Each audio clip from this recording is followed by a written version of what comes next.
handmade 1x12 guitar cabinet, and I was quite happy with the way I got this beautiful fabric here. And I used old pine shelving from a bookcase. So then I found this piece of wood on the side of the road, big white piece, and I was doing a whole lot of research on the specs for like Fender cabinets, 2x12s and so forth. And then I thought, I'm not going to worry about measurements, because apparently if you keep an open back cabinet, they're not that critical. So basically, I'll go with what I got. See, the top piece will be 22 and the bottom piece will be 30.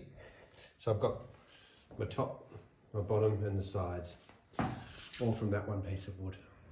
Okay, so I've done the cutting, and you can see here's just an attempt to recycle an old cupboard and for a 212, so that sounded really bad. But also, I've been reading up about the baffles. This baffle thickness was too thin, I think. This is going to be great because the front's going to have this nice edge on it.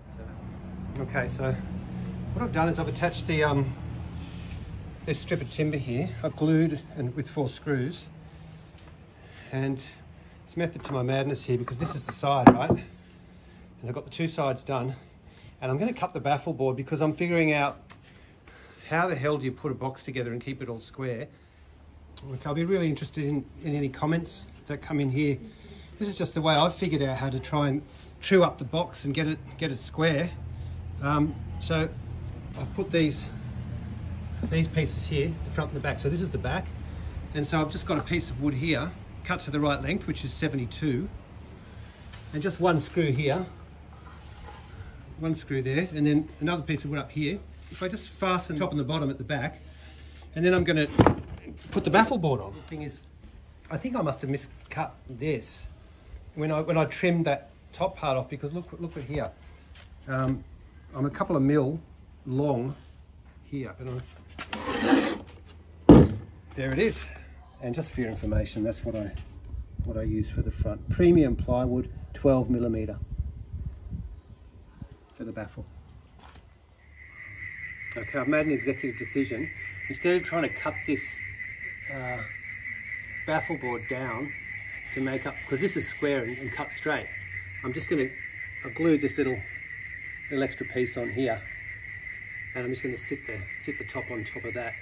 And just another thing I picked up on YouTube is, if you're going to glue against the end grain of the wood, you glue it first. So I've rubbed some wood glue on that and let it dry, and then it means when you put the next coat of glue on, it's actually going to stick.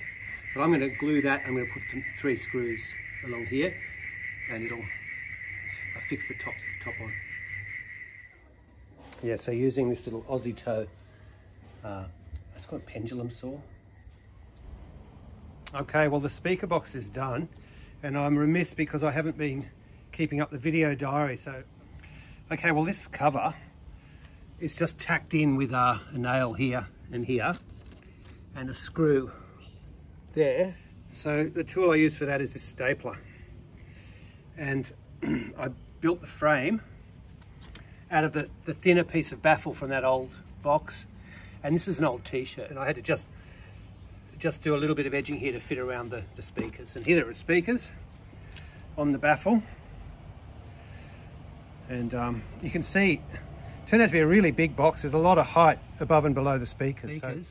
So I've got a Celestian cream back, which is the 65 watter, and that was made in England, that one. And then I've got the G12M greenback, which is 25 watt. So very similar speakers, 75 hertz. The M stands for medium magnet. And I just used a couple of heavy screws, you see, coming straight through here to hold them in. Screws from the front and sitting on the front of the baffle. I'm not great at soldering, and in fact, I think one of them soldered, and the other one I've just twisted the cable, the wire around the contacts. So that's a bit of an outstanding job. And the other thing I haven't done yet is I bought a plate on eBay to put on this timber, and that's obviously your input jack there, just a single one. And I bought this little thing at like an electronics store, J-Car. There's the bottom piece, the top piece that ended up being permanent, And I've just added one more old timber hardwood paling. We call them palings in Australia, fencing, and a couple of screws. So of course these are keeping the whole box rigid.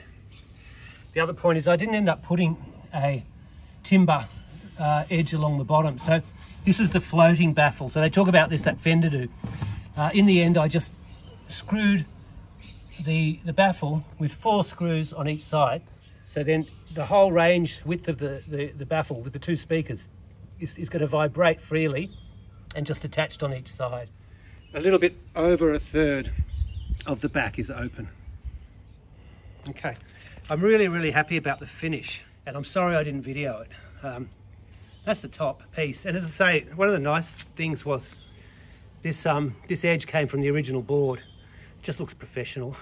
These other edges I've just rasped off with a wood rasp. And the side here.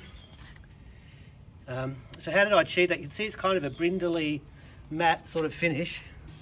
And as you know, it had this thick white paint on it. So I Googled and saw some great videos about paint, people who strip stuff. So I bought the paint and varnish stripper, water-based. So, and to be honest, it wasn't super powerful. So I had to do 2 coats of that. And then I resorted, it said use a plastic scraper, but I got stuck into it with this metal scraper. And then I resorted to scrubbing with a bit of mineral turpentine and this pretty aggressive wire brush. And that's how I scrubbed this up, especially the sides here. They got very sort of roughed up and raw. And then I applied this. I just discovered it in my shed. It's a coating for decking. So it's a decking coat, and it's a ebony tint. And I did 2 coats of that. Came up with that quite nice sort of finish. You can see here. I didn't show also how I hammered the top on. And as you can see, it wasn't perfect, but I just sat the top on after I showed you how I did the sides and the backs. And then you can see here I just puttied these. I put only 3 screws, not very many actually, and the glue, screwed it down. And I'd previously bought one of these. Playing it through a Boss Katana on the 0.5 setting on a crunch channel.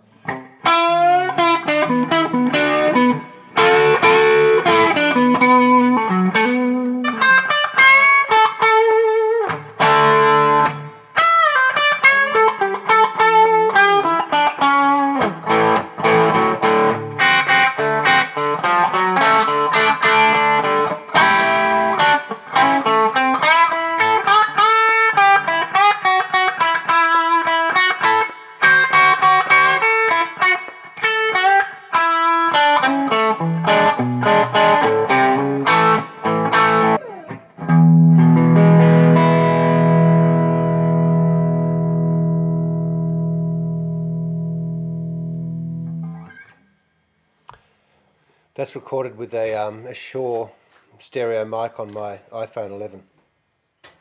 Okay, by way of comparison, I'm plugging the Boss, same settings, into my 1x12, which has got the single cream back.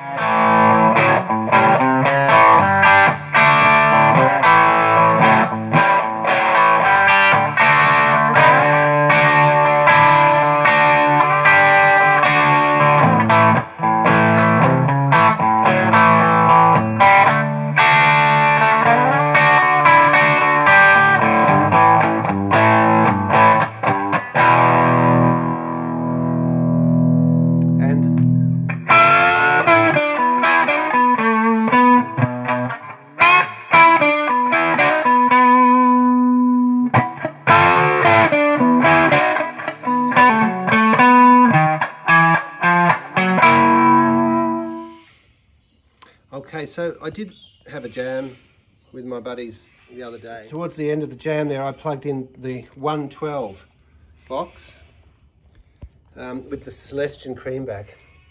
And funnily enough, even though it's only got the 1 speaker versus the 2, this box produced a more sort of coherent, warm bottom end.